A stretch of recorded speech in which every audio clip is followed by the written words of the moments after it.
හෝමුස් සමුද්‍ර සංධිය ඒකේ නැව් ගමනාගමනය වහනවයි කියලා.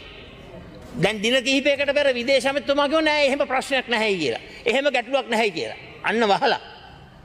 අන්න වහලා ඒ තුල තෙල් මිලදී ගැනීම ඇත්ත වශයෙන්ම බරපතල ප්‍රශ්නයක් වෙනවා. ඉලක්කම් දෙකේ ප්‍රතිශතයකින් ඉන්ධන මිල ඉහළට යනවා. ඒ නිසා මේ අවස්ථාවේ ඇත්තටම ආණ්ඩුවට ගන්න පුළුවන් ක්‍රියාමාර්ගයක් තිබෙනවා. මොකද ඇමරිකා එක්සත් ජනපදයේ ඉන්දියාවට රුසියාවෙන් තෙල් මිලදී ගැනීමේ අවකාශය සැලසෙන පරිදි දින 30ක ප්‍රමාණයකට සම්බාධක తాවකාලිකව නතර කරලා තියෙනවා.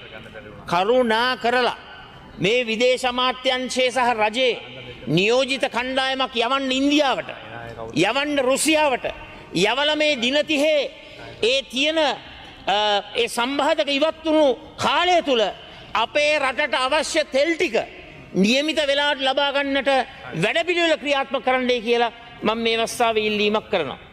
ඒ වගේම විශේෂයෙන්ම මම අහන්න කැමති මේ දින 30ක කාල සීමාව තුල මේ කාලය භාවිතා කරමින් දැනටමත් රාජ්‍යතාන්ත්‍රික කණ්ඩායමක් යවන්නට කටයුතු කරලා තිබෙනවා. දැන් Straits of Hormuz එහෙම නැත්නම් හොර්මුස් සමුද්‍ර සංධිය වැහුවාම ඊළඟට තියෙන සැපයුම් මාර්ගය තමයි Cape of Good Hope.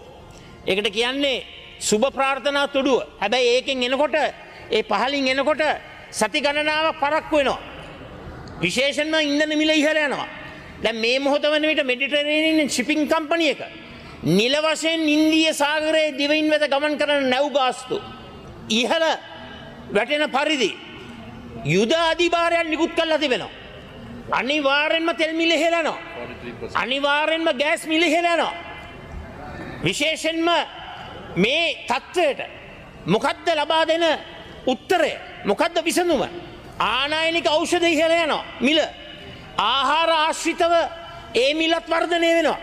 ඒ වගේම අපේ සංචාරක කර්මාන්තයට විශේෂයෙන්ම එමිරේට්ස්, කටාර් එයර්වේස්, ශ්‍රී ලංකන් ඇතුළු ඒ ගුවන් යානාවලට ඒ සංචාරකින් ගෙනීමේ ඒ වැඩපිළිවෙල පිළිබඳව බාධා ඇති වෙනකොට, අභියෝග එල්ල වෙනකොට අපේ සංචාරක